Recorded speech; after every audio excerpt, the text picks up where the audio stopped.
bonsoir. Très grand merci à toutes et tous pour votre présence ce soir.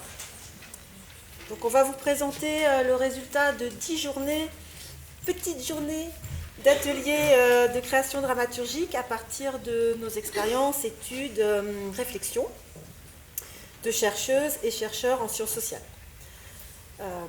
L'envie qu'on avait, c'était d'essayer d'élargir notre espace d'expression, ne pas être réduit à des communications académiques entre universitaires, et puis ne pas avoir non plus comme seule alternative la communication dans les médias grand public, par exemple. C'est un exercice pour lequel on n'est pas très armé, et qui n'est pas très facile, d'ailleurs. Donc, tentative d'un médium plus artistique, et par exemple le théâtre.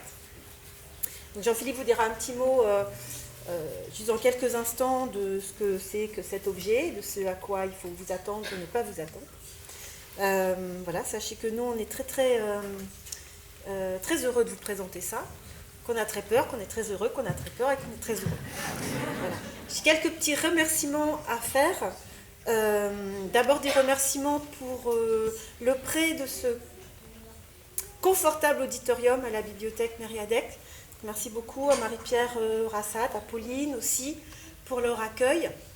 On a pu répéter 3 jours ici, et puis voilà, on peut vous accueillir aussi. Merci à Roland Lanoé, le régisseur.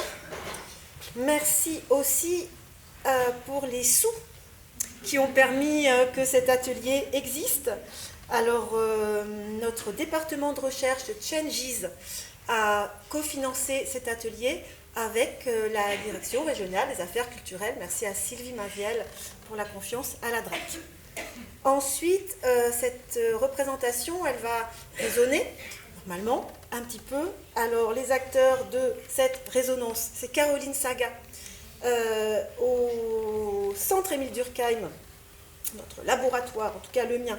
Merci pour la communication, la mise en image, l'affiche, etc. Merci beaucoup Caroline. Merci au programme SAPS pour la prise en charge de la captation vidéo qui sera assurée par Steve Laurence. Merci beaucoup. Ce soir, le programme SAPS, c'est Sciences avec et pour la société, et c'est à l'Université de Bordeaux. Merci à Lola pour la caméra en plan rapproché. Merci à Cyrielle pour les photos qui seront prises. Merci aussi à nos environnements de travail respectifs. Donc, j'ai déjà parlé du Centre Émile Durkheim, qui est un laboratoire de politistes et de sociologues. Il y a aussi Letis Inrae, qui est associée à cette représentation ce soir. Merci d'avoir cru, merci à nos labos d'avoir cru à ces projets. Au Centre Émile Durkheim, il y a un atelier qui s'appelle « C'est pas très académique ». Merci beaucoup pour le soutien depuis plusieurs années à nos expériences artistiques. Et puis enfin, un grand merci à ceux qui nous ont accompagnés artistiquement pour cette petite proposition. C'est la compagnie, l'AMGC, l'atelier de mécanique générale contemporaine avec Damien Cruzaleb à la régie son et lumière. Merci beaucoup Damien. Avec Tony Leité à la musique et à l'accompagnement sonore. Et avec Jean-Philippe Ibos à la mise en scène. J'espère que vous allez passer un très bon moment.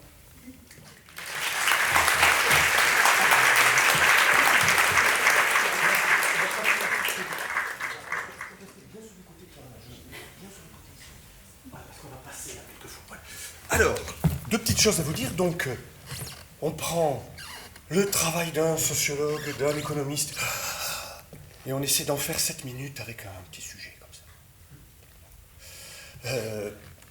ça. Ils sont 8, 9 fois 7 minutes, comme ça. On a essayé de trouver un ordre, on a essayé de faire un peu de mise en scène, un peu de lumière, que ça ressemble un peu à quelque chose. Bon, avec Tony, qui va nous accompagner, et... alors, je dois vous dire que c'est pas vraiment de la sociologie, mais c'est pas vraiment du théâtre. Hein? Et on a cherché comment commencer. Voilà, c'est pas pour vous endormir, mais on va commencer par une petite berceuse.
guerre en Syrie, le président Hollande avait fait un appel aux municipalités pour qu'ils accueillent des familles de réfugiés et installer des camps de réfugiés au Moyen-Orient. Et beaucoup de municipalités, dont des très petites municipalités, l'ont fait. Et moi, j'ai fait une enquête où je suis allée voir les équipes qui ont accueilli ces familles. Et ce que vous allez voir, ce sont deux histoires différentes dans deux municipalités, une petite, une grande, qui ont chacune accueilli une famille de façon assez différente, comme vous le verrez.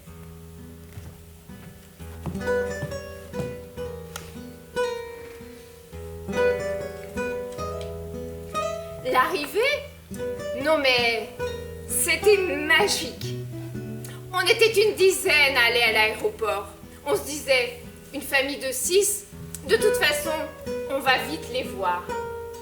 Et puis on les a vus. Oh, la mère, elle avait un sourire. Elle était soulagée.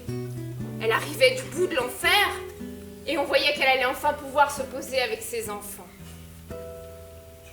Nous, on était 5 à l'accueil à l'aéroport. D'abord, on s'est demandé comment on allait les reconnaître. Et puis, il n'y a pas eu de problème. Hein. Ils sont 8 dans la famille. On les a reconnus de suite, hein, parce que la mère, elle était en grande tenue arabe, hein, de cap en pied. Avec le voile et tout le truc. Noir. On voyait même pas son visage. Par contre, lui, il était dans un état de détresse. Il était complètement perdu, cet homme. Les enfants, alors eux, ils sont venus à nous tout de suite. On aurait dit qu'ils nous avaient, oui, reconnus. Et puis le père dans son fauteuil, roulant bien sûr. Hein. La grande fille aussi, hein, elle était très couverte. Hein. Et la plus petite, elle avait juste un foulard. Maintenant, elle s'habille toute normalement. Mais au début, c'était quand même un peu chaud. Hein. Ils avaient vu Bordeaux sur les billets d'avion. Alors, quand ils sont arrivés ici, petit village de 200 poilus, c'était pas la même chose. Hein. Parce que eux, ils venaient d'une grande ville, de Damas. Les premiers jours, j'étais limite 12 heures dans la journée avec eux. Hein. C'était vraiment très, très intense. Quand ils sont arrivés, c'était un mardi. Dès le mercredi, j'avais droit à pas de télé, pas de machine à laver, on n'a pas Internet. Bon, ben ça, c'était le gros drame pour la mère. Hein. C'était toutes les demi-heures. J'y avais droit, box, box, box. Moi, j'ai trouvé ça déplacé. Hein. Je sais pas, j'arrive dans un pays étranger, je suis enfin en sécurité. Bah oui, l'essentiel, c'est d'avoir un toit, à manger. Et le reste après, on verra quoi.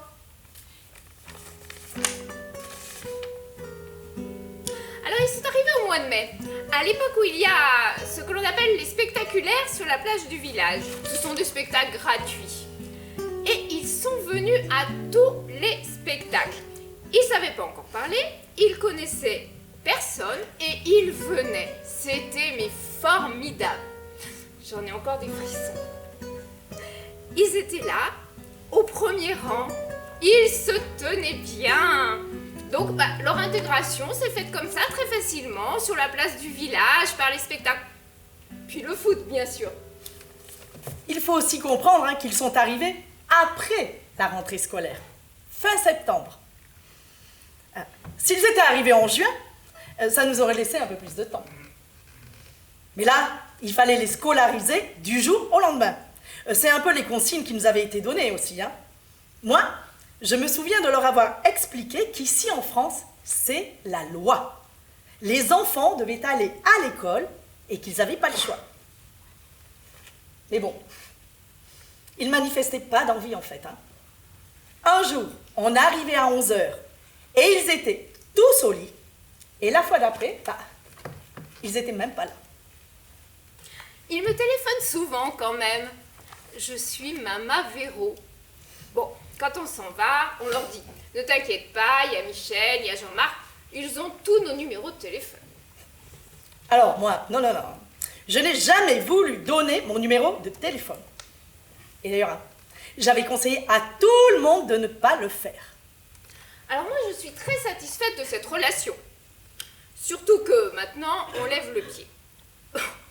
J'ai fait rire beaucoup de monde. Moi qui n'ai pas eu d'enfant, me faire les vaccins, les rentrées scolaires, les réunions parents-profs, Maman Véro.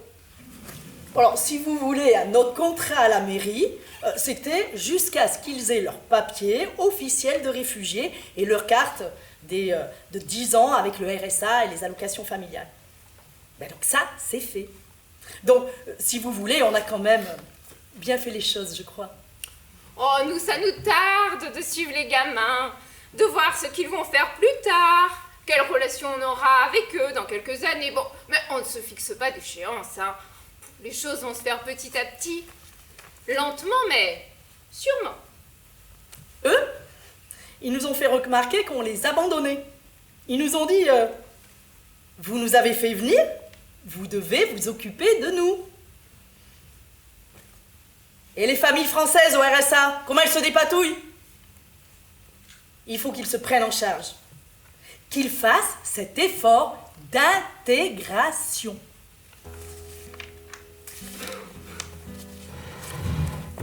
Alors, c'est venu au début de l'histoire du petit gamin syrien qui était mort sur la plage.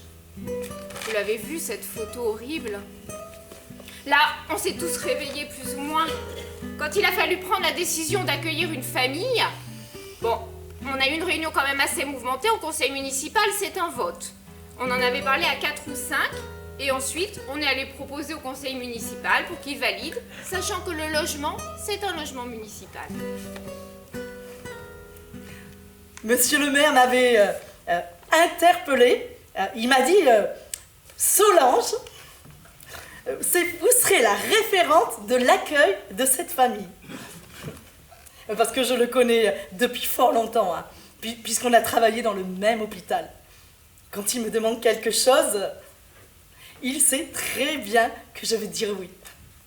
Parce que moi, je sais que s'il me confie, c'est qu'il pense que je peux le faire.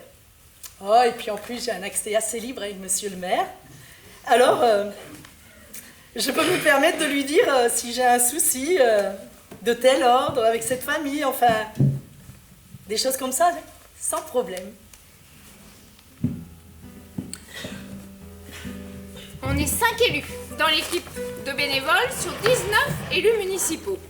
On se demandait comment les gens allaient réagir avec tout ce qu'on entend partout, l'amalgame, la religion, enfin bref, tout ce qu'on entend, vous savez.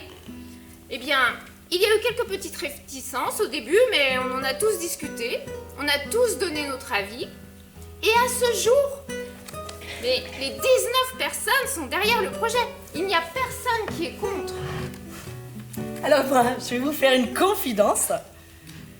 Monsieur le maire fait avant chaque conseil municipal une réunion de sa majorité pour nous expliquer les tenants et les aboutissants du conseil municipal. C'est un peu un bâton rompu, hein. On peut dire oui, non, on peut discuter. Après, forcément, on vote oui. Et donc, lorsqu'il a évoqué l'accueil de la famille, il a dit « Vous êtes tous d'accord ?» Eh bien non. Il y en avait 4 franchement d'accord, 8 franchement contre, et le reste n'a rien dit.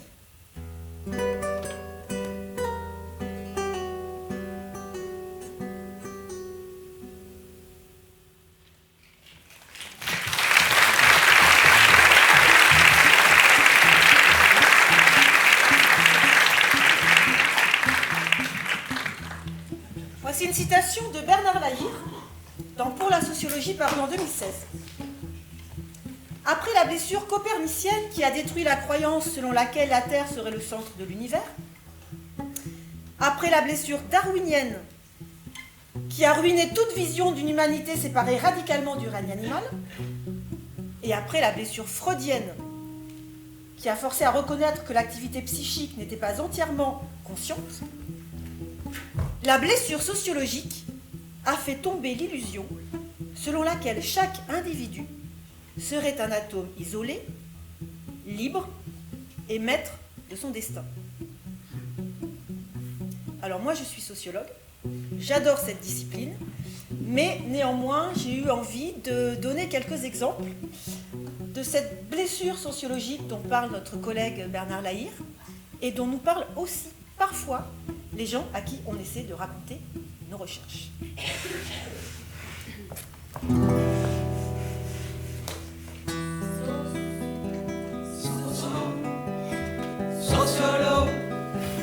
Sociologie, sociologie, sociologie, sociologie, sociologie. Elle m'emmerde, ta fille. Tu te demandes un peu pour qui elle se prend, hein. Je vais te dire, si ça lui met ça dans la tête, la sociologie, ça va être vite vu, hein. Son appartement, ça veut continuer, elle se le paiera toute seule, on verra, hein. Mais toi aussi, tu l'as laissé faire une fac de sociologie. Bah alors évidemment, hein.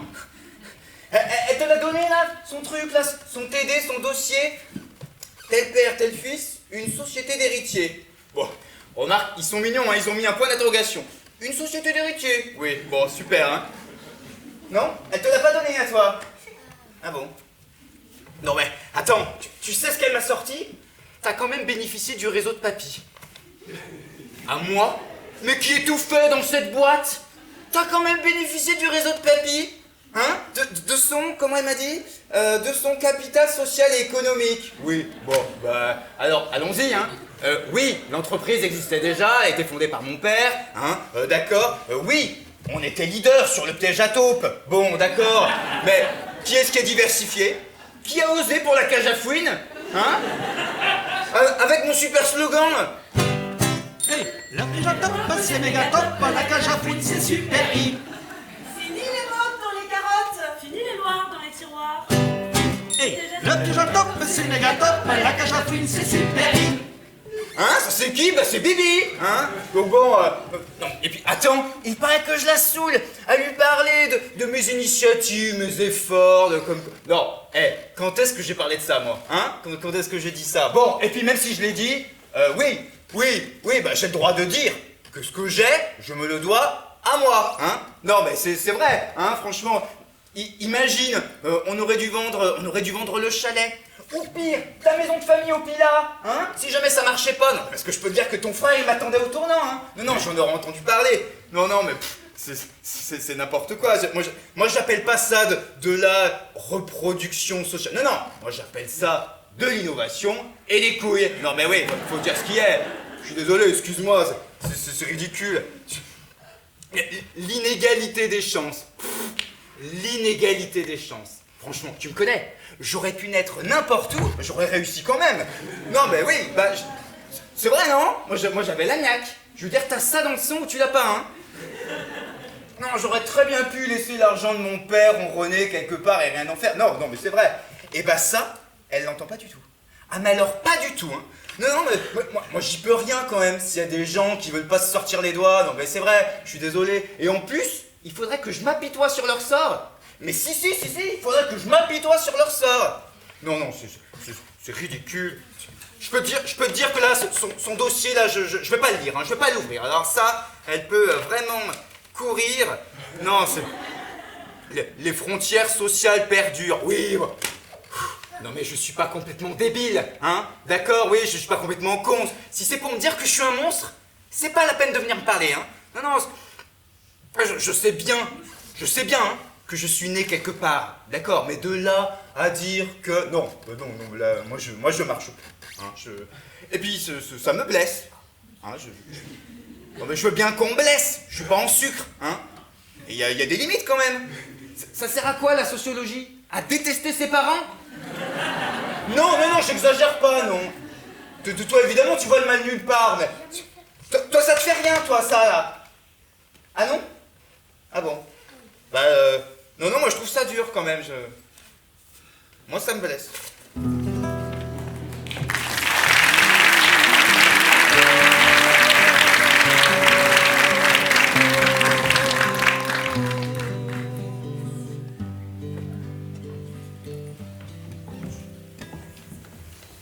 On a vu un blessé de la sociologie. Dans la prochaine scénette, on va voir d'autres personnages qui sont aussi blessés. C'est un conte de la diversité écologique, mais pas que. J'espère qu'il vous plaira.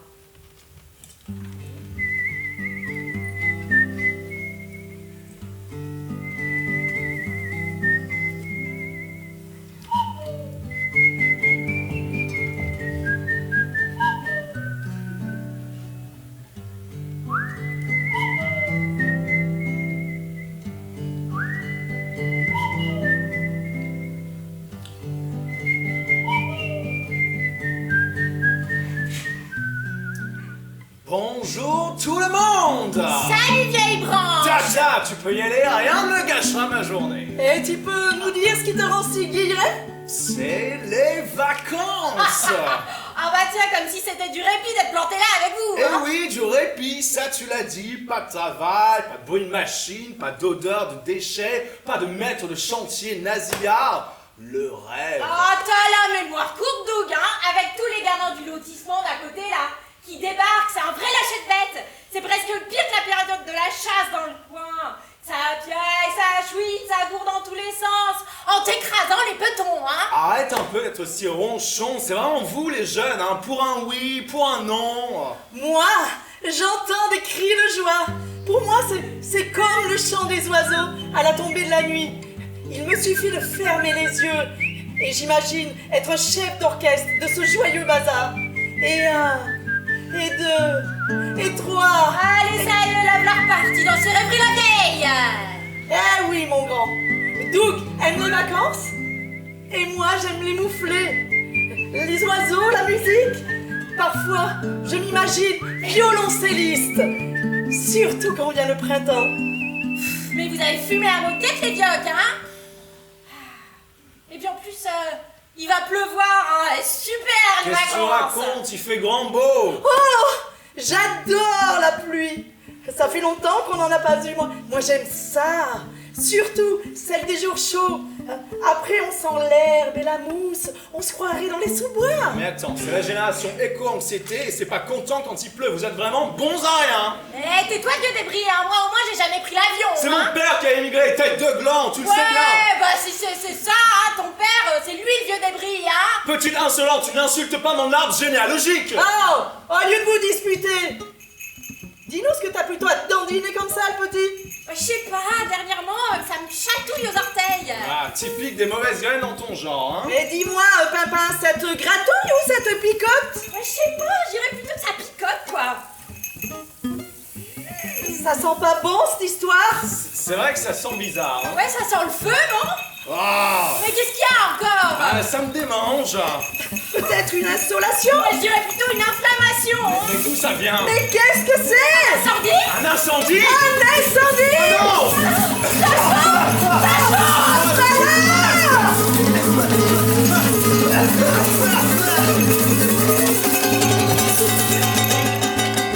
Ils vont finir par nous brûler vifs! Je brûle!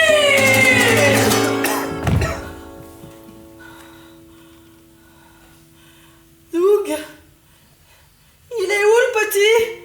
Eh oh! Le ptio! Papa! On n'y voit rien là!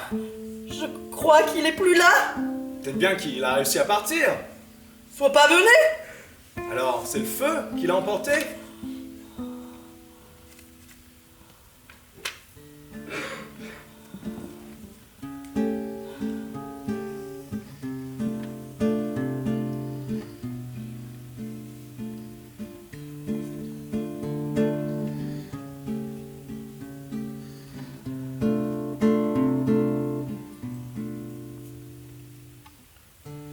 Je vais vous raconter une histoire. C'est l'histoire d'une palombe, petite et frêle, qui n'avait pas la force de s'envoler vers des contrées plus ensoleillées. Voyant l'hiver approcher, elle cherchait un refuge dans la forêt. Tandis que le chêne et le frêne lui refusaient de l'accueillir et de lui fournir un abri. Les nuits se faisaient de plus en plus froides et la petite palombe était bien triste. Alors qu'elle se préparait à prendre la route, malgré tout, les grands pins, qui avaient tout entendu, lui offrirent de se loger dans leurs branches épaisses à l'abri du vent, de la pluie et des chasseurs. Tandis que le vent continuait à souffler et à dénuder la forêt, il aperçut le petit nid, qu'il attendrit et décida que les pins pourraient rester verts pour toujours. Je connais cette fable, elle vient de chez moi. Mon papa me l'a racontée quand j'étais petit. Alors pendant que moi je voyais arriver les jours courts et que je redoutais de voir mes bras nus, ton père, lui, regardait mes feuilles tomber au sol avec un grand sourire, certain qu'il y aurait toujours les pins pour accueillir le chant des oiseaux. De la même manière aujourd'hui, je serai contente de continuer à perdre mes feuilles tant que je garde le spectacle de vous qui gardez vos épines. Si seulement on pouvait demeurer tous ensemble.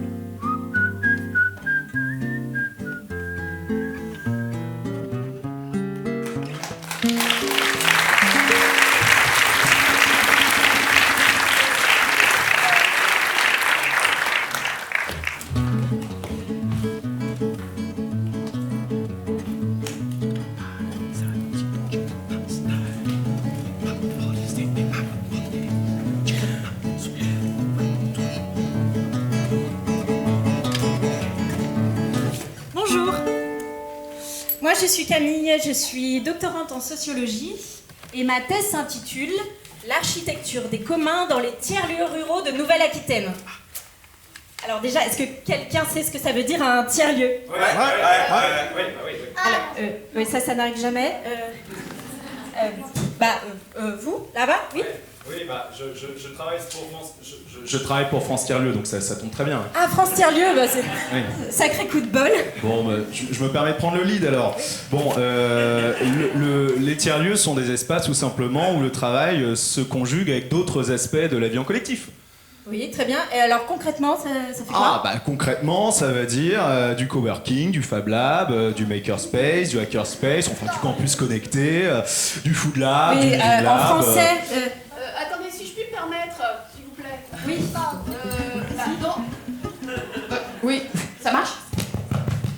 Oui, ça marche. Oui. Dans mon village, parce que je suis maire d'une petite commune, et le tiers-lieu, c'est mon nouvel appui. Oui, ça fait comme une maison des associations, ça permet de maintenir les services publics, les commerces. Sans ça, vraiment, les campagnes seraient abandonnées. Donc c'est essentiel. Oui, merci Madame la maire, c'est très motivant comme intervention. Oui, alors enfin, à la base, c'est surtout des gens qui se regroupent et qui s'engagent pour créer un lieu d'expérimentation ouvert à tous. Hein. C'est un petit peu une micro-société alternative en quelque sorte. Oui.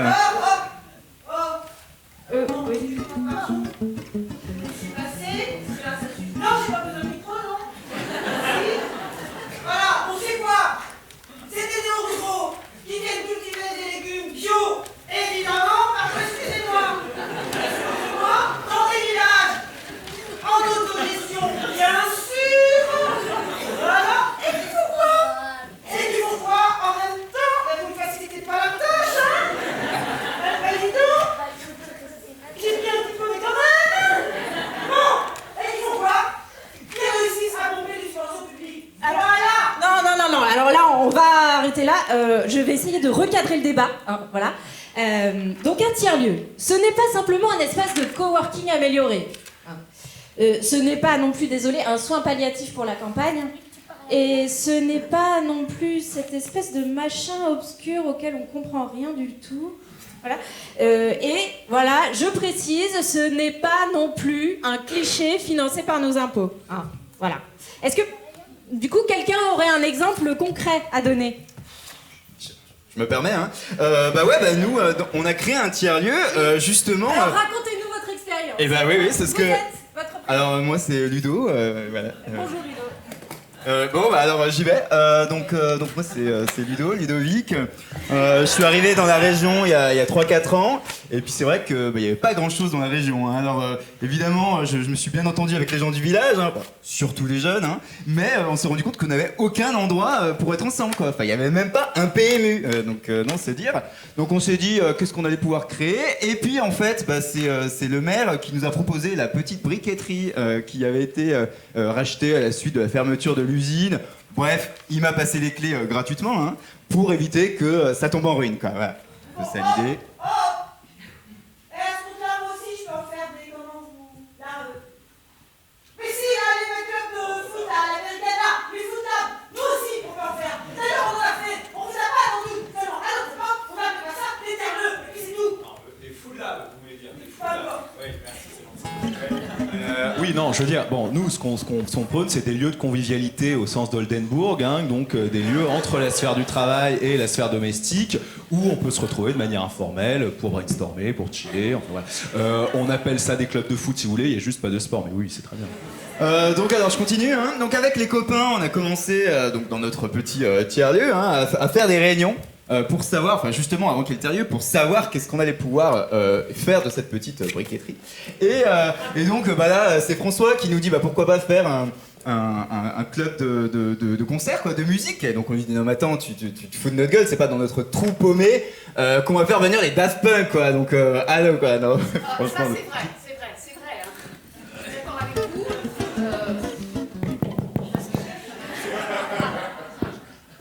Bah oui, parce que l'accès à la culture pour les gens de la campagne, c'est très compliqué. Ils en ont vraiment marre de devoir aller dans les grandes villes pour voir quelque chose de bien. Donc finalement, toujours pour en revenir à mon histoire, donc on en a parlé autour de nous et puis on s'est rendu compte qu'en fait il y avait plein de petits groupes de musique plus ou moins amateurs qui étaient en rade de lieux où jouer. Donc voilà, l'idée a fait son petit chemin. Ensuite, c'est Jeanne qui avait envie d'ouvrir un petit café, donc elle a repris celui qui avait fermé il y a 3 ans. Voilà, ça tombait bien.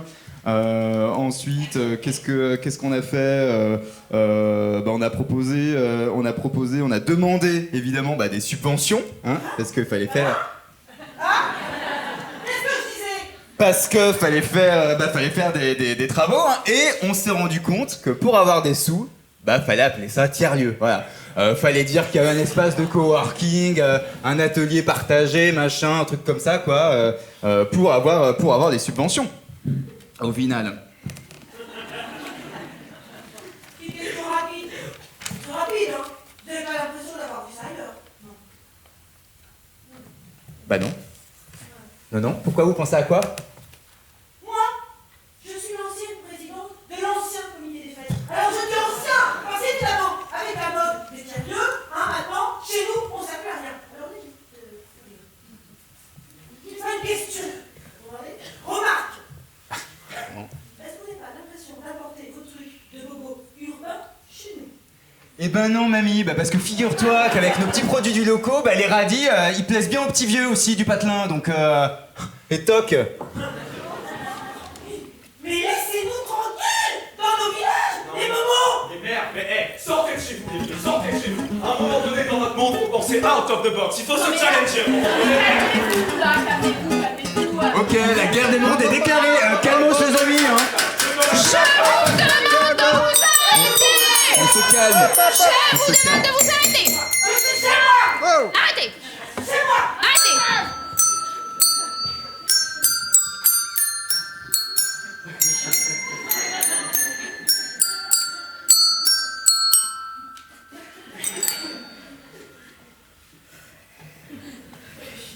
Alors, les tiers-lieux, ce sont d'abord des gens. Et donc, forcément, des engueulades. Voilà. Ensemble, on va plus loin. Seul, on va plus vite, certes. Et donc, des gens, à la base, c'est un besoin concret. Et puis, pour trouver une solution au problème, on se réunit. Voilà. Et... en fait, le but, c'est que les gens deviennent acteurs plutôt que consommateurs de services. Et puis, chacun va venir avec son idée, son envie, un café, un cours de couture, de la musique. Qu'est-ce qu'on a d'autre? Même des services publics, par exemple. Et puis, en fait, toutes ces couches qui n'ont rien à voir entre elles, elles vont se réunir au sein d'un même bâtiment pour créer un projet collectif, du commun. Et moi, mon travail, c'est d'étudier les bâtiments dans lesquels sont ces tiers-lieux. Et je me demande si la dimension spatiale joue un rôle sur la création de cette utopie collective.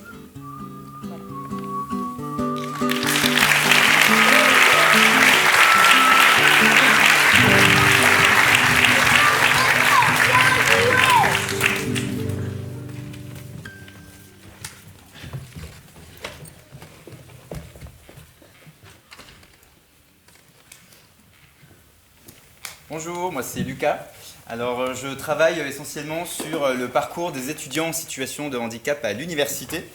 Et la petite scénette que vous allez voir est une illustration, on va dire, synthétique des témoignages que j'ai pu entendre des étudiants en situation de handicap et plus particulièrement atteints par la maladie rare, avec qui j'ai pu m'adresser durant des entretiens sociologiques.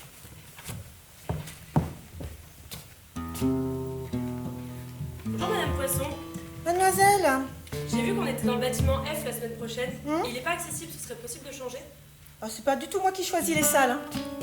Ah, mais je sais pas qui demander. Vous êtes la prof? Oui, mais enfin, c'est pas à moi de m'occuper de ça, en fait. Je suis désolée.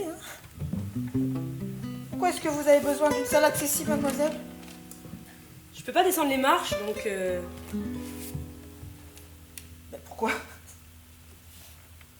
Juste je peux pas. J'ai une maladie qui fait que... Et qu'est-ce que c'est, votre maladie? J'ai pas à vous le dire, hein. Je peux pas, donc j'ai besoin d'une salle accessible sans marche. C'est tout. Écoutez, mademoiselle, moi, je ne peux pas vous rendre mon cours accessible si je ne sais pas ce que vous avez. J'ai une maladie rare, personne connaît, le nom vous dira rien. Bien, dites toujours. J'ai le syndrome de Minor. Oui, voilà. Minor M-I-N-O-R? Oui, alors, écoutez, mademoiselle, c'est pas non plus complètement un cancer.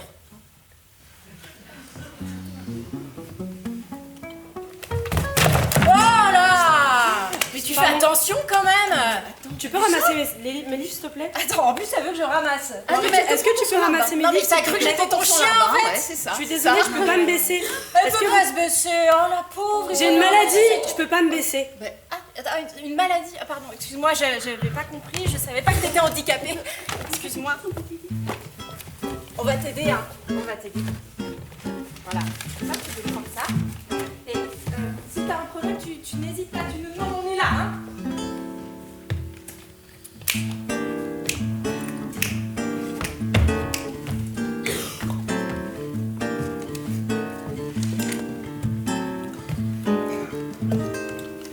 Elle va où? Je descends au deuxième, s'il vous plaît. Au deuxième étage. Elle prend l'ascenseur pour descendre au deuxième étage. Ah non, mais ça vient les jeunes, hein. Putain, mais vous m'étonnez que vous êtes obèse comme ça, être fainéant. Je suis malade, je peux pas descendre les marches. Bah... Elle a quoi? J'ai le syndrome de Minor. Oh, je le connais, lui. Oh, mon cousin, il l'a. Ah ouais, je le connais, lui, ouais. Par contre, lui, il peut descendre les marches, donc c'est vraiment qu'elle y met pas du sien. Hein.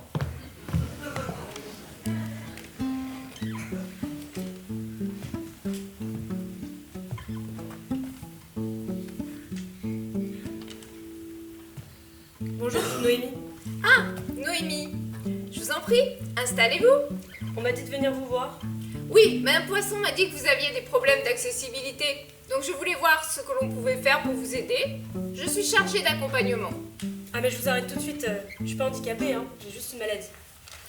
Parce que pour vous, c'est quoi le handicap? Bah, je sais pas, c'est être en fauteuil roulant, pas pouvoir marcher.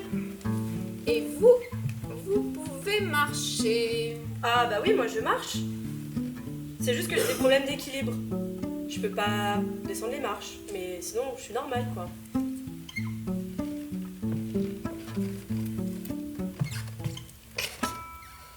Vous voyez quelque chose, vous? Bah non, vous avez éteint.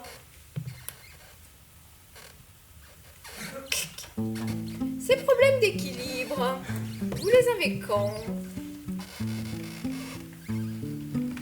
Seulement quand je descends les marches ou que je veux ramasser un truc. Donc c'est plus la situation qui peut être handicapante, comme quand j'ai éteint la lumière. Peut-être qu'on peut voir s'il n'y a pas une petite lumière à rallumer dans votre cas. Bon, ici, on ne va pas soigner votre maladie, ni vous mettre en fauteuil roulant, je vous rassure. Mais on peut juste essayer de s'adapter à vos besoins et de faire en sorte que vous n'ayez pas à descendre les marches. Mais je veux pas de traitement de faveur. Bon bah, là, j'ai rallumé la lumière. C'est juste pour vous, hein, parce que pour moi, ça ne change rien. Vous voyez ça comme un traitement de faveur, vous? Ça vous dit qu'on regarde les options disponibles et vos besoins, tout en tenant compte, bien sûr, de vos difficultés et de vos capacités? Je veux bien qu'on regarde ce qui est possible de faire.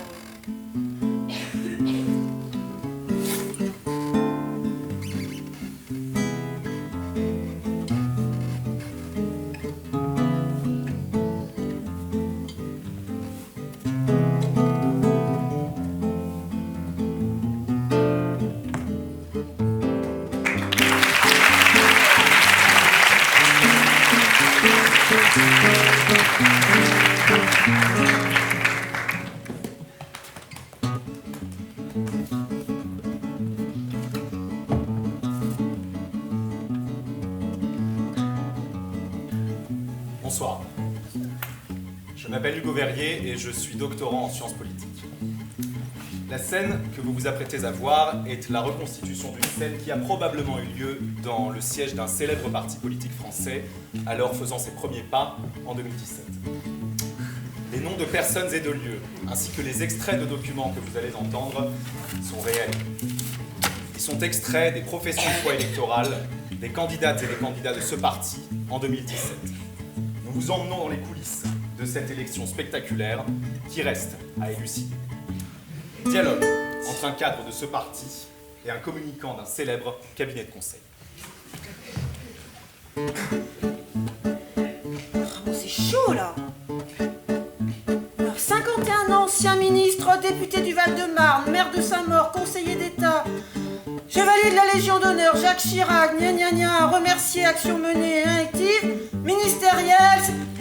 Mais c'est de la merde. C'est de la merde cette litanie républicaine, il faut qu'on se vende. Il faut qu'on vende des candidats nouveaux, il faut qu'on vende des candidats qui viennent de la société civile. Hé, Steph, comment tu vas? Bof bof. T'as vu les sondages? Personne n'y croit, hein. Oh, mais c'est ça qui est super exaltant. Ah bon? Bon, tes candidats, comment ils vont?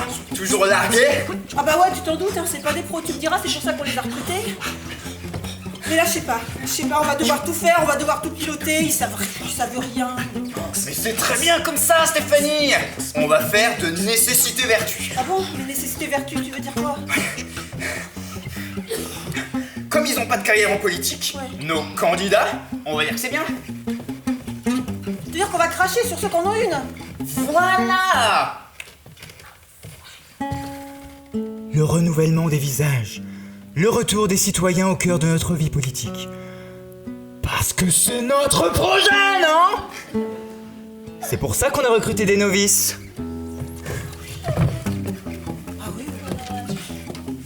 Ah oui, non mais, attends.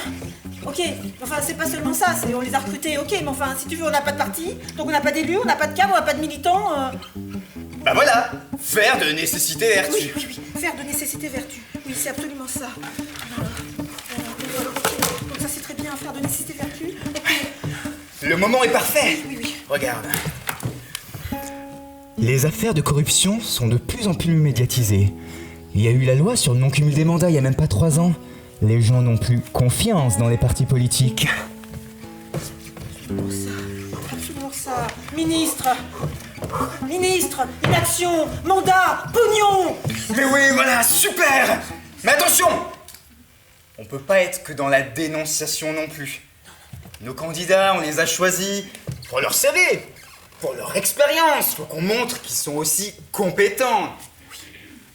Ils sont compétents. Ils ont des compétences. Mais lesquelles? Oui, Quelle compétence? Quelle compétence? Mais bien sûr, des compétences. Ah ben voilà. Ouais. Alors, Valérie Gomez-Bassac. Ouais. Alors voilà. Alors, ma formation, elle est très bien. Elle est très bien. Ma formation en droit économique, mes interventions auprès des chefs d'entreprise m'ont sensibilisé à leurs attentes.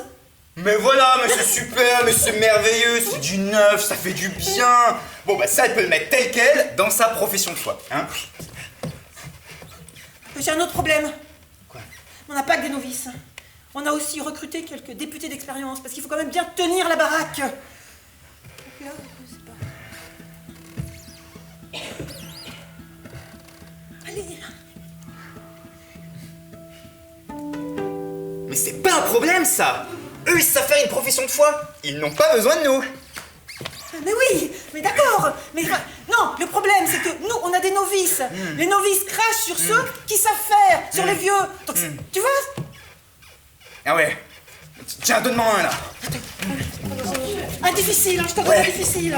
Alors, voilà. Alors, il a été ministre, très identifié à un parti. Ouais. Il va devoir justifier pourquoi il marche avec nous maintenant. Il faut pas qu'on puisse le faire passer pour un opportuniste qui nous aurait rejoint parce qu'on aurait gagné les présidentielles. Ah oui, de Rugy, l'écolo, ouais. Ah.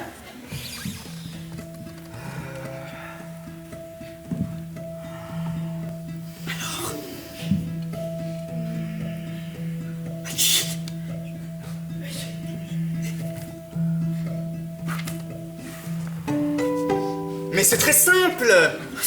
Il pourrait dire quelque chose comme... c'est par fidélité à mes idées que je change de parti politique. Hein? Par fidélité qui change. Mais c'est énorme! C'est énorme! Mais oui, mais c'est absolument ça! Mais oui, c'est ça! C'est ça!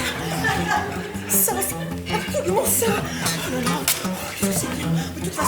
De toute façon, on leur a demandé à tous de mettre un truc très personnel, tu vois? Un truc auquel les gens puissent s'identifier. Ah oui. Et alors là, par exemple, mais regarde! Allez!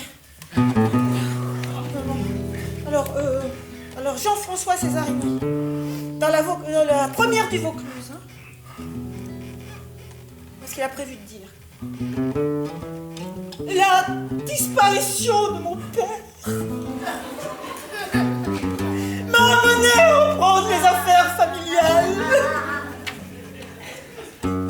et à développer le sens des affaires. Ce qui m'a permis en 10 ans de doubler le patrimoine. Oh putain! Il est hyper fort. Ouais, tu mens. Tu me laisseras relire celle-ci quand même, hein. Oui. Je suis pas sûr. Oui. De toute façon, ils n'auront pas grand-chose à écrire, hein, en fin de compte. Voilà, ce qu'on va faire, c'est que on va leur faire une trame. Donc au recto, on met le texte du président. Ouais. Au verso, on fait un texte générique. On le fait nous. On l'écrira. Au-dessous, les 10 mesures phares du programme, évidemment. Oui. Donc qu'est-ce qu'il leur reste? Il leur reste le CV, leur bobine. Oui. Voilà. Et puis la signature, quoi. Ouais. Voilà. Mais ça les arrange, parce qu'ils ne savent pas faire de profession de foi. Ah, et ça nous arrange, parce que ça nous évite qu'ils disent des conneries. Bon, alors qu'est-ce qu'on va écrire sur cette trame, hein? Par exemple, alors le classique, Madame, Monsieur, chers concitoyens. Au-delà des différences et des divergences. Le choix de l'avenir. Une France apaisée et déterminée. Contre l'enfermement et le déclin. Nous rassembler au service de notre pays. Obtenir. Rapidement. Des résultats concrets. Les grandes priorités que nous partageons tous. Le renouveau démocratique et la moralisation de la vie publique. L'emploi et la sécurité. L'éducation et la culture. Mais aussi la transition énergétique et le développement durable. Victoire du progrès sur la peur rendue possible par l'engagement de centaines de milliers de Français. Elle a marqué l'ouverture d'une nouvelle époque démocratique. Celle du retour des citoyens au cœur de notre vie politique. Le programme et la victoire ont en effet construits par eux, par nous.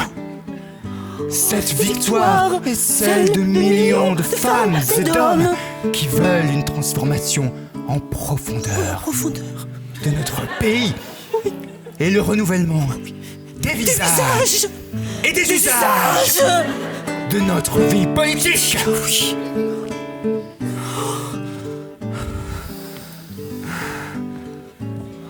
En 2017, une majorité absolue de députés LREM a été élue à l'Assemblée nationale. 79% d'entre eux avaient repris au moins partiellement la trame proposée par le parti, une proportion historique. Près de 30% l'avaient même reprise intégralement, se contentant d'y apposer leur CV et leur signature. Et c'est gagné!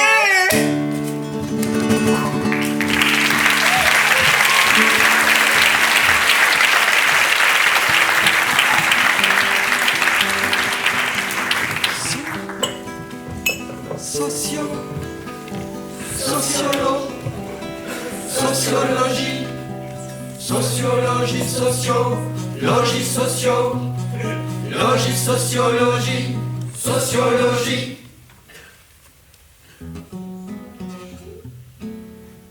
Dis donc, t'as vu le dernier Ken Loach là qui passe à l'Utopia? On pourra aller le voir, non?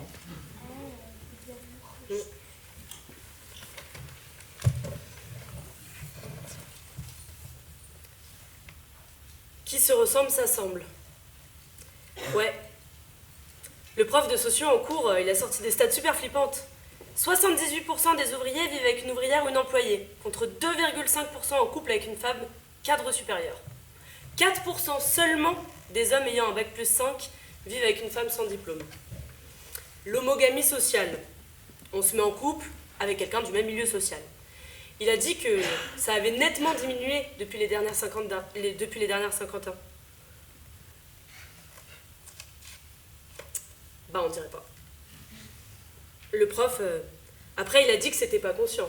Enfin, sauf pour les gros riches, hein. Eux, ils cherchent vraiment à rester dans le même monde. C'est plutôt socialement. C'est construit. Si on a vécu dans des milieux sociaux proches, on a fait des études qui se ressemblent, bah, les mêmes choses nous plaisent, on fréquente les mêmes lieux, on a toutes les chances de se rencontrer et de se plaire. Presque malgré nous, ça match. Je vais nous faire un thé, t'en veux? Un rooibos.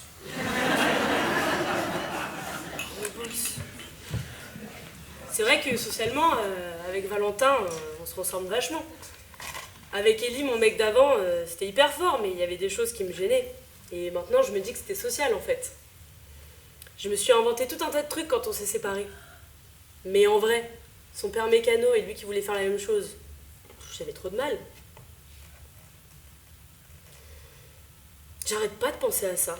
Et mon copain, maintenant, je le regarde trop bizarrement.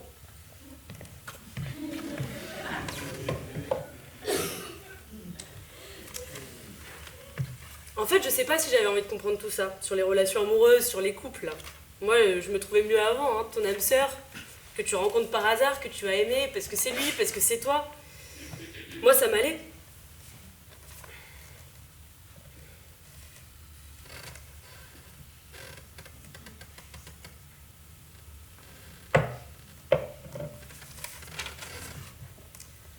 Je sais pas si je vais continuer en socio. C'est super, mais en même temps, parfois c'est comme des petites blessures. Tu t'ouvres à quelque chose, mais c'est comme une entaille en fait, une entaille dans ce que tu croyais. Et ce que tu croyais, parfois, c'était plus joli. En même temps, ce que tu crois, ça c'est social aussi. Hein. Ce truc de l'amour romantique, c'est une norme. Le vertige des fois.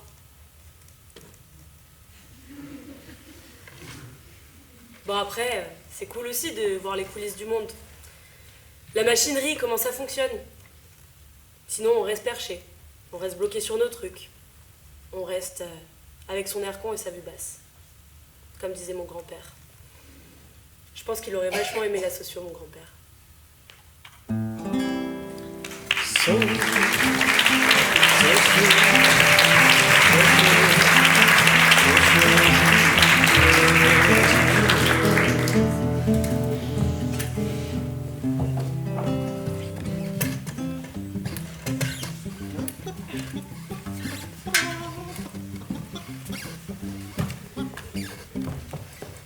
Alors moi, je suis économiste.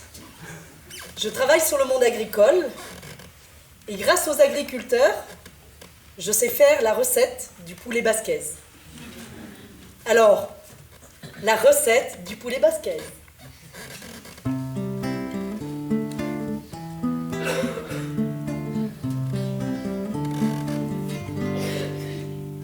Pour le poulet, eh ben faut un poulet, un vrai de vrai, élevé en plein air.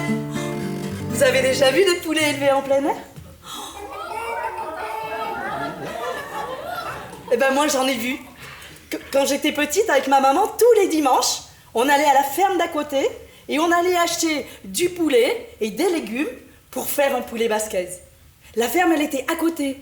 On traversait la route, il y avait une petite butte et hop, on allait dans la ferme. Ah, j'habitais pas à la campagne, enfin si, à l'époque, c'était peut-être la campagne. Mais j'habitais et j'habite toujours à Floirac, à côté de Bordeaux. Et aujourd'hui, ma ferme, elle n'existe plus. À la place, il y a les hameaux de Bourbon. C'est beau, hein? Plusieurs centaines de personnes qui vivent en logement collectif ou individuel. C'est l'étalement urbain. Dans toutes les grandes villes, c'est comme ça.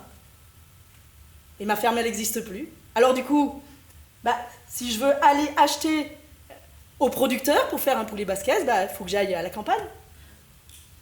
C'est plus loin.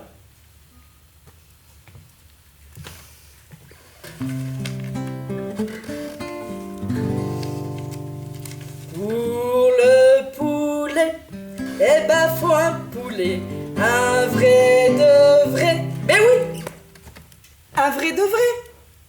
Pas des trucs en barquette. Bon alors c'est vrai, hein, les barquettes c'est pratique avec l'évolution des rythmes de vie. On ouvre, on chauffe et hop, on mange. Hein. Ouais, c'est super pratique. Hein. Et puis c'est pas cher. Hein. Moi je suis allée voir sur internet. Hein, une barquette de 900 grammes pour 4 personnes de poulet basquez, 4,20 €. C'est imbattable. Divisé par 4, c'est 1 € par personne, quoi. C'est pas cher, quoi. Bah ouais. On trouve ça en grande surface, vous savez. C'est du génie, les grandes surfaces. On y trouve tout. De la nourriture au soutif, en passant par les jouets pour les gosses et l'électronique, on trouve tout. Bah d'ailleurs, c'est pour ça qu'on y va, dans les grandes surfaces. Hein. Ah ouais, c'est du génie. Ouais, c'est pas cher. Et du coup, si je veux aller acheter des ingrédients et pas aller loin pour faire du poulet basquez, je vais aller à la grande surface. Et puis en plus, je vais pas me gêner parce que il est tout fait dans la grande surface, donc je vais acheter la barquette. Hein. Ouais.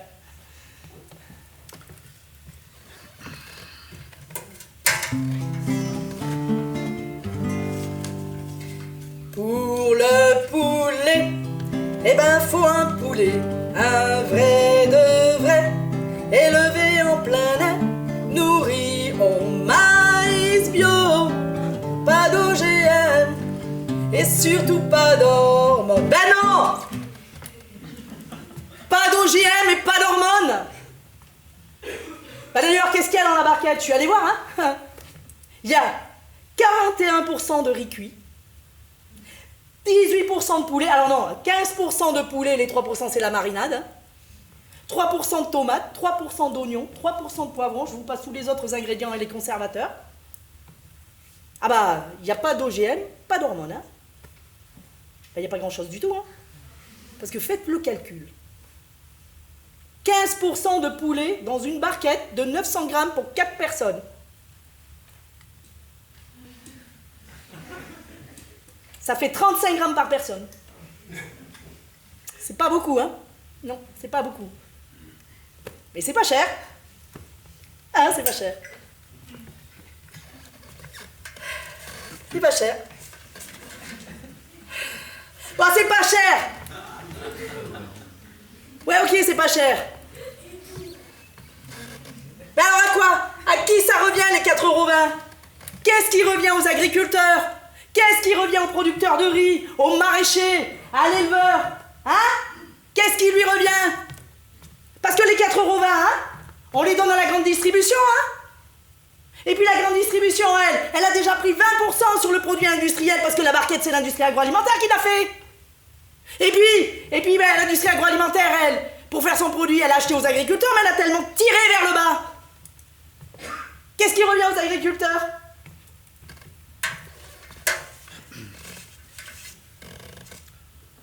Ben on le sait.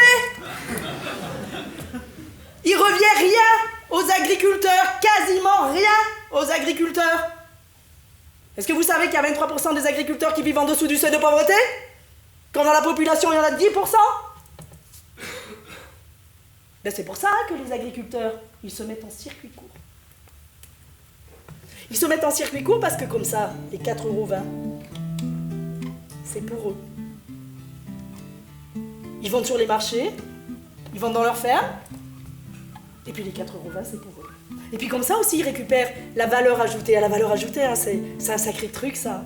C'est quand tu as acheté des produits, et qu'avec tu produis, t'as mis de la valeur.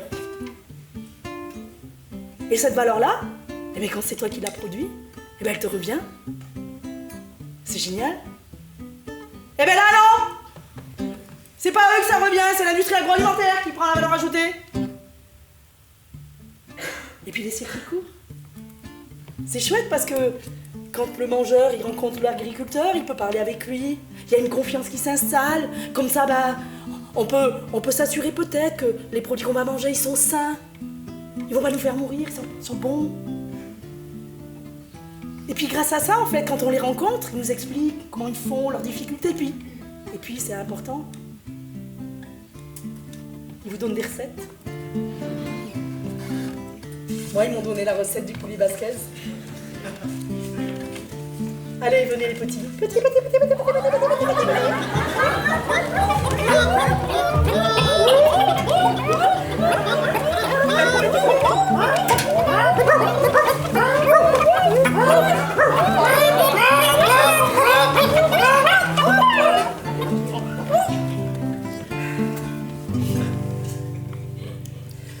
Pour le poulet, eh ben faut un poulet, un vrai de vrai, élevé en plein air, nourri au maïs bio, pas d'OGM et surtout pas d'hormones. Pour la basquez, des tomates, des oignons, pas en hiver, car c'est pas la saison, sinon c'est sous serre chauffée, au goutte nourri, alimenté. Il faut aussi des poivrons, des piments doux, des piments d'Espelette, ail, sel, poivre, thym, romarin.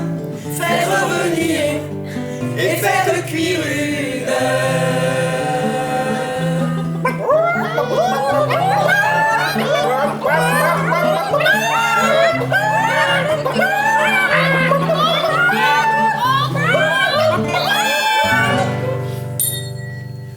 Avec tout ça, on fait un bon repas, pas très très cher, et surtout pour plusieurs qui se seront régalés, avec des produits bons et de qualité.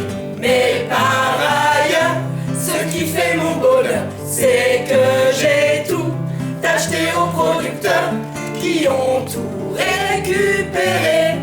Mon amitié, leur valeur ajoutée.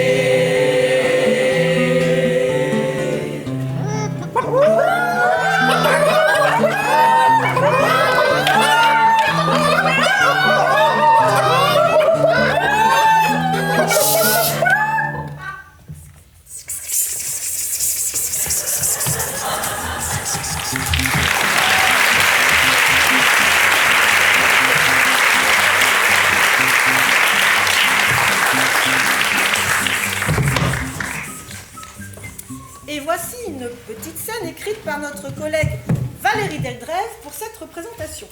Alors Valérie s'est souvenue d'un entretien qui l'avait beaucoup marqué lors de son enquête sur les conflits d'usage dans le parc national des Calanques.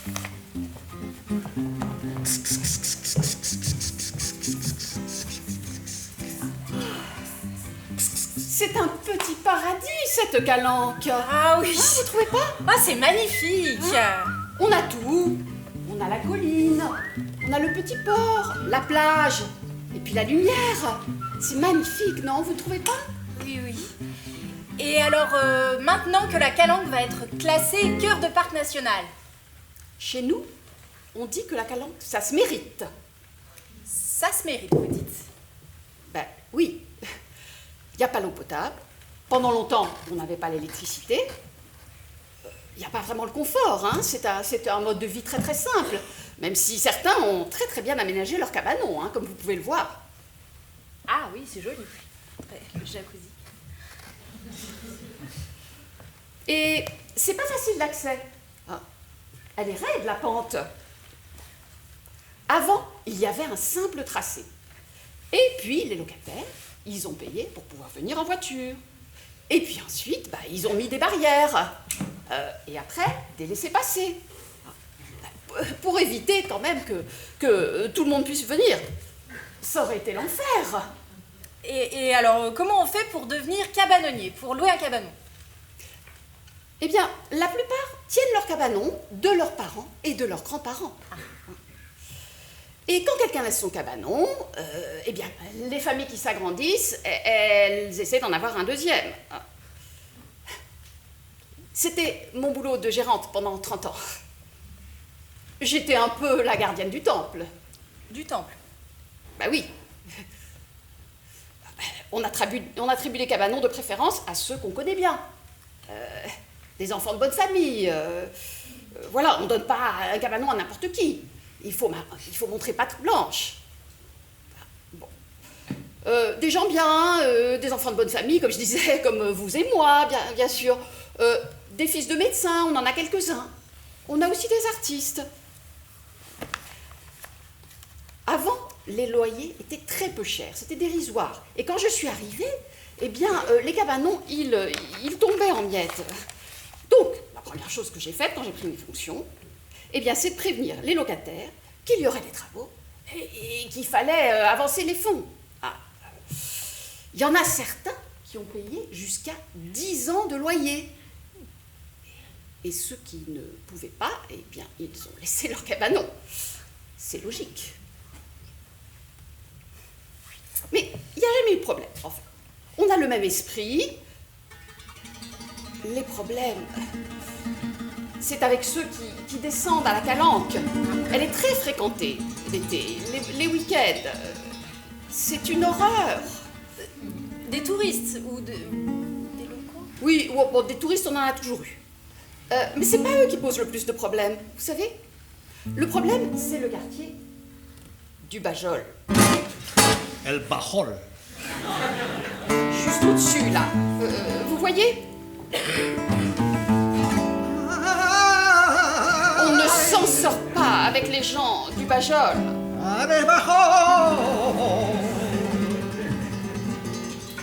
Et ça ne s'améliore pas. Ils descendent en grappe. Avant, ils venaient d'Algérie. Maintenant, ils viennent d'un peu partout là-bas, vous savez. Et ils ont beaucoup d'enfants. 13, 14. Trop. Mais servez-vous, prenez un petit peu de thé. C'est des madeleines que j'ai faites moi-même. Oui. Je vais vous chercher une petite serviette, hein, je reviens.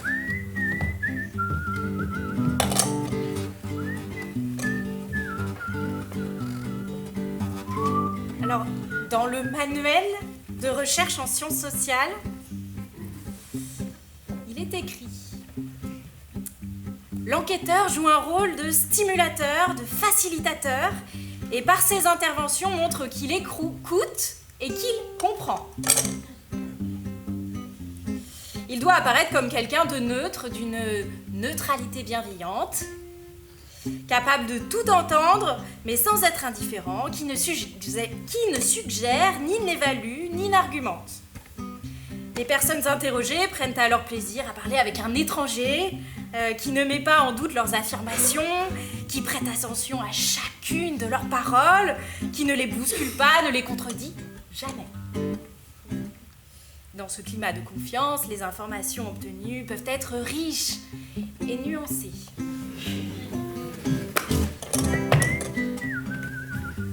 Voilà, je vous donne. Mais allez-y, mangez-en, allez-y, elles sont très bonnes, hein, c'est moi qui les ai faites. Allez-y. N'hésitez pas. Mais alors, comment Maintenant que les calanques vont être classés, parc national, Oui, bon, je dirais qu'il fallait une protection pour les calanques. Hein. On est d'accord, on est d'accord. Mais il y a des moments où la plage, vous ne pouvez pas y aller. Il y a le bajol. Allez, le bajol. Vous vous baignez et votre serviette, elle disparaît. Il faut y aller le matin, parce que le matin, ils dorment. Pour nous, c'est une plaie, ce bajol. Ils sont mal élevés. Bon, je dirais pas les pauvres, parce qu'avec le trafic de drogue, bon, ils sont pas vraiment pauvres. et donc il s'agit de jeunes ou d'adultes Des ados, surtout. Les mères, elles ne viennent presque plus. Maintenant, elles sont toutes déguisées. Elles viennent en voiture et en burqa. C'est amusant, ce mélange de femmes en burqa, en voiture, le contraste est un peu curieux. Bon, mais les femmes, elles ne nous embêtent pas, elles sont discrètes. Ce sont les jeunes, et ils arrivent sans laisser passer. Et donc qu'est-ce qui a été mis en place pour les calanques Bah, on a vu avec la mairie, le maire, il a un cabanon ici, donc il sait. Hein. Et puis on a des CRS qui viennent aussi, la Pilaro, qui est chef de brigade, il a un cabanon aussi, hein. Il sait. Mais rien n'y fait. Ils mettront le feu. Comme ils l'ont déjà fait. On a déjà eu des incendies terribles, c'est à chaque fois eux. Et donc maintenant que la calanque va être classée parc national... Bah oui, enfin, le parc national, est-ce vraiment la bonne protection? Et puis, quel genre de directeur vont-ils mettre à la tête de ça? Si c'est quelqu'un qu'on propulse de Paris, qui fait n'importe quoi, quand les gens ne sont pas du coin, hein, eh bien, ils ont des idées toutes faites. Prenez, finissez. Je vais vous faire un petit paquet cadeau pour amener de madeleine chez vous. Hein, c'est gentil.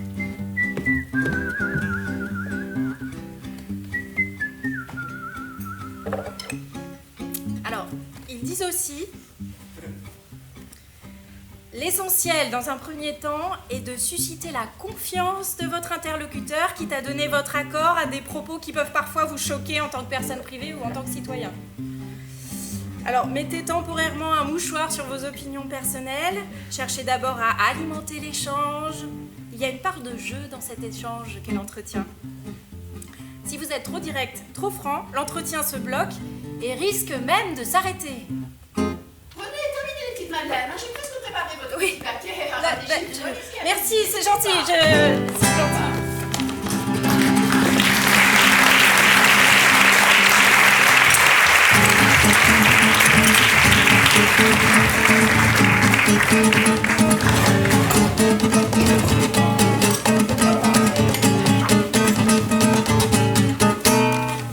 Bonsoir, je suis sociologue de l'éducation. Je travaille sur les questions de ségrégation scolaire.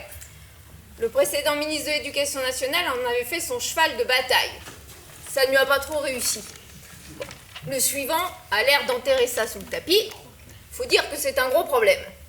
Pour vous le prouver, j'ai choisi de vous livrer des extraits d'entretiens bruts, non retravaillés, de parents, d'élèves, de profs rencontrés dans mes recherches et qui viennent tous de milieux sociaux et d'établissements très différents.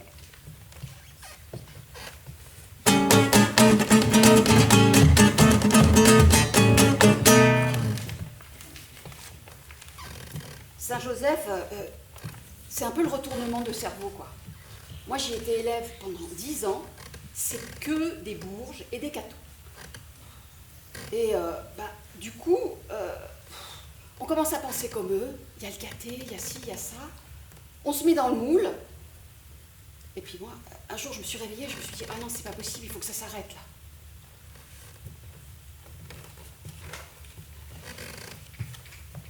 Dans le lycée où sont mes enfants, j'observe que dans certaines familles bordelaises culturellement catholiques, on prend des enfants, ils s'habillent tous pareil, ils prennent tous des cours de piano, mais on ne les aime pas. À Saint-Joseph, si t'avais pas ton petit sac Vanessa Bruno, ça n'allait pas. Il y en avait une, elle avait les cheveux bleus. Et tout le monde se moquait d'elle. Alors, peu que tu sois noir ou rebeu, arabe. C'était l'horreur. Alors, c'est une question de tenue. Si vous voulez qu'il y ait un travail intéressant en classe, vous ne pouvez pas le faire dans le chahut. Donc, à partir de ce moment-là, s'il n'y a pas un minimum de discipline, vous ne pouvez pas intéresser nos jeunes. Comment on va faire société? Ici, c'est un milieu socio-professionnel élevé. Pas très sympathique, très friqué. Quand on voit la façon dont les parents s'expriment par rapport aux professeurs, c'est normal que les élèves ne les respectent pas. Oui, alors ce soir, on a une conférence, par exemple, dans notre établissement, avec un spécialiste des conduites addictives, parce qu'on a un nombre incalculable de nos élèves qui se droguent. Tout le monde le sait, mais on ne sait pas quoi faire. Alors, il paraît aussi qu'on a un nombre énorme d'élèves suicidaires. Donc, finalement, on rejoint cet état d'esprit de quoi? De jeunes qui veulent porter très haut les espoirs de leurs parents, très bien, et qui sont dans une société laxiste, qui ne savent pas où est le cadre, et qui, en attendant, se dopent. Comment on va faire société? Moi, j'ai vraiment passé les pires années de ma vie là-bas. J'étais hyper introvertie, c'était un collège cher, hyper chic, privé. Dans cette ambiance, du coup, j'ai fait une dépression. Oui, comment on va faire société? Comment faire société? Comment on va faire société? Comment on va faire? Non mais vas-y, c'est pas la même ambiance entre Brémontier et les autres lycées. Déjà, nous, à Brémontier, on récupère toutes les merdes des autres lycées qui sont pas assez bons. Et puis chez nous, la minorité, c'est les blancs. T'as que des arabes et des noirs. Alors que va à Montaigne, Montesquieu, tu vas aller chercher un petit peu les rebeux. Non, là-bas, c'est que des blancs. Et des blancs de bonne famille. Parce que chez nous, il y a des blancs, mais c'est des blancs pauvres. Là-bas, c'est des blancs riches, quoi. Enfin voilà, c'est pas le même niveau d'exigence qu'entre Brémontier et les autres lycées. Et déjà, nous, c'est une poubelle. C'est une poubelle où si on t'y envoie, c'est que t'es un peu une merde en cours, quoi. Ouais, mais ces gens-là, moi je le vois, avec les autres parents à l'école. Les enfants, ils foutent rien, Mais ça, c'est parce que les parents, derrière, ils foutent rien non plus. Je suis désolé. Mais quand on fait des enfants, on assume. Et puis, c'est pas les mêmes modes de vie. Dans leur pays, ils peuvent se permettre certaines choses, mais ici, ils sont en France quand même. À l'école, les professeurs, ils font des efforts énormes pour leur apprendre notre langue. Et puis dès qu'ils sont sortis,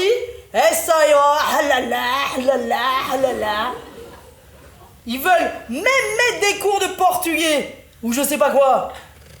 Mais c'est déjà pas assez compliqué comme ça. Ici, faut être black pour être le boss. Faut au moins avoir le passé qui va avec. Il faut être en mode violent, quoi. Si t'es un petit blanc de bonne famille, de Bordeaux centre-ville, genre, qui est blindé, qui est riche, avec la mèche et tout, genre, tu feras rien ici. Le problème aussi dans les cités, que j'arpente beaucoup parce que je suis éducatrice spécialisée, c'est que celui qui réussit subit un véritable ostracisme des autres. Un rejet. C'est comme si on faisait une trahison lorsque l'on franchit les barrières. Et ça, c'est un sacré frein. Et alors, j'ai les petites portugaises.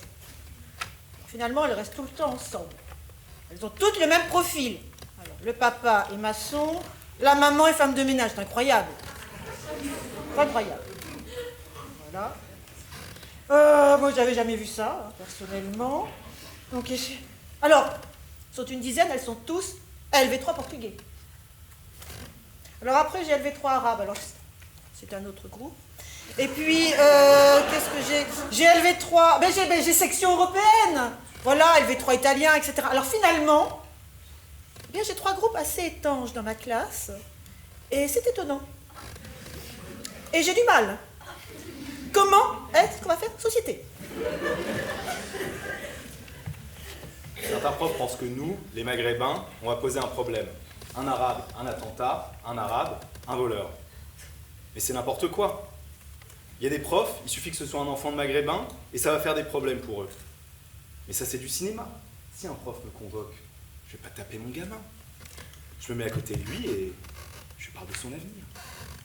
Ils se sabordent volontairement aussi, C'est très dur. Ce qui revient régulièrement, c'est le racisme.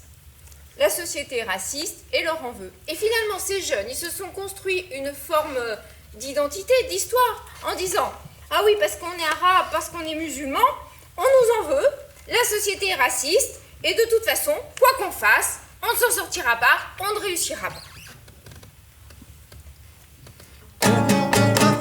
Société, comment on va faire? Société, comment on va faire? Je ne comprends pas qu'on mélange tous les gamins. Il y en a qui aiment pas du tout l'école, mais qui feraient bien quelque chose de manuel, hein. Ça les intéresserait. Je trouve pas normal hein, qu'on aille à l'école jusqu'à 16 ans. Ou alors, qu'on les mette dans des classes pour eux, avec moins d'écrits, plus de pratique. Et si on les faisait travailler différemment, hein, on arriverait sûrement à quelque chose. Hein. Mais là, tout est mélangé. Ici, si t'es blanc, tu feras rien. Attendez, moi, j'ai choisi de laisser mes enfants à l'école publique. Alors je refuse de déstructurer, hein. On va aboutir au racisme, là. On va pas mettre une classe dans une classe tous les gens brillants, enfin les surdoués, là. Dans une autre classe, les médiocres. Dans une autre classe, les bons en gym et les bons en dessin. Enfin, c'est absurde, quoi. Ce qui est absurde, c'est de faire des enfants et de pas les aimer. Je trouve ça inadmissible, hein, qu'on ne nous laisse pas choisir où on veut mettre nos enfants. Quand nous, on nous a refusé la dérogation pour mon fils, bah, je peux vous dire qu'on était hyper en colère. Hein. C'est vrai qu'à ce niveau-là, c'est de la ségrégation. Parce que on nous parque selon des frontières. Et c'est une trahison de franchir ces frontières. Attendez, mais la société, elle est faite d'un panachage de tout. Toutes les cultures, toutes les races, toutes les connaissances, là. Et chaque personne, chaque individu est riche de ce qu'il est. Enfin, il faut dire que c'est un enrichissement permanent, la rencontre, là. Avec les gens, là, faut pas les séparer. Surtout à l'école. Non, mais on va faire des ghettos, là. C'est absurde, enfin. Ah bah c'est sûr, hein, les ghettos de riches ou les ghettos de pauvres, c'est l'enfer, quoi. Société, comment on va faire? Société, comment on va faire?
Sociologie, sociologie.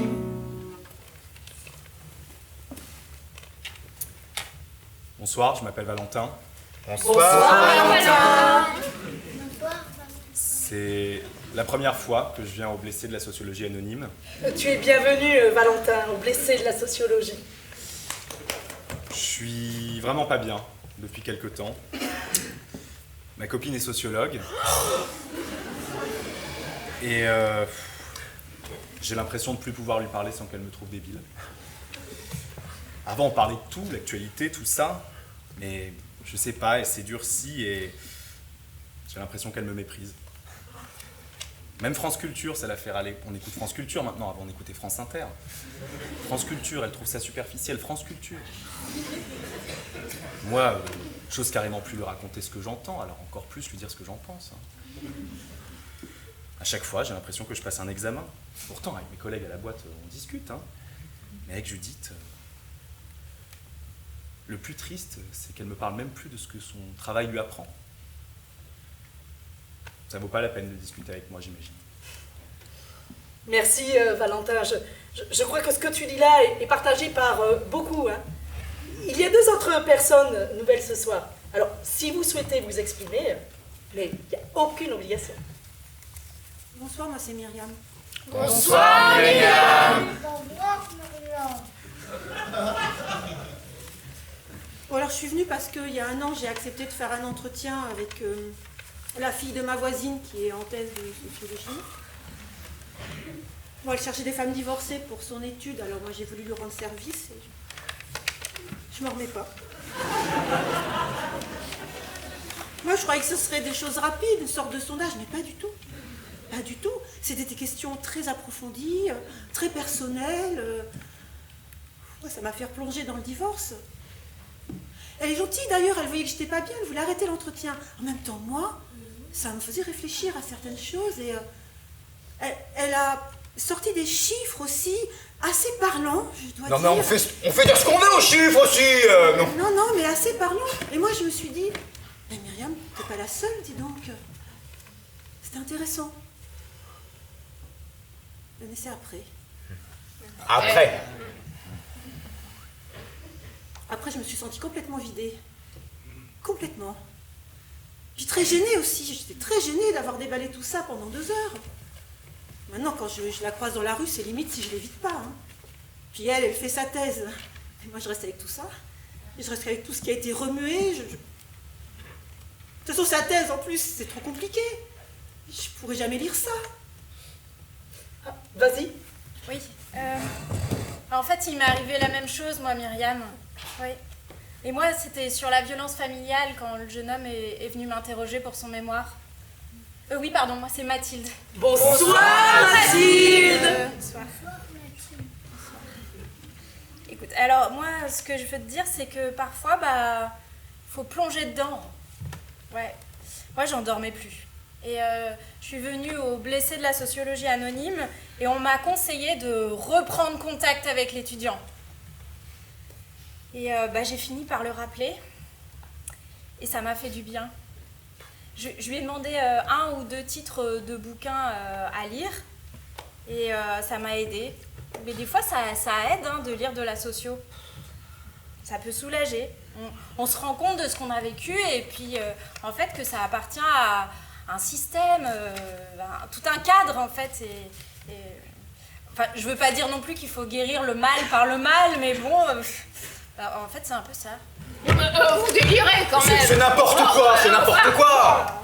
Allez, présente-toi, Élise, c'est toujours la même chose avec toi. Bon, bonsoir, moi c'est Élise. Bonsoir, Élise. Oh, mais quand même, pardon. Mais moi j'ai quand même un peu de mal là. Franchement, bon, faut pas se laisser avoir non plus par la sociologie, hein. Bon, parce que moi, quand les 2 chercheurs sont venus à la cantine solidaire, je les ai accueillis à bras ouverts. Après, faut voir ce qu'ils ont écrit dans leur étude, hein. Ah non, mais franchement, hein, on savait même plus si on devait continuer. Moi, j'étais totalement chamboulée, hein. Mais j'étais chamboulé moi aussi, voilà, pareil. Voilà, et ça sert à quoi, hein, de toujours voir ce qui ne fonctionne pas. Franchement, c'est super décourageant. Si on les écoutait, on n'aurait plus, mais aucun militant. Aucun. Moi, je vous le dis, hein. Bon, d'ailleurs, à part nous observer, ils font quoi? Mais rien. Voilà, rien. Alors bon, s'ils sont pas capables d'agir, moi je dis, il faut pas qu'ils s'en dégoûtent les autres quand même, hein. Mais qu'ils aillent se faire foutre, ces sociologues.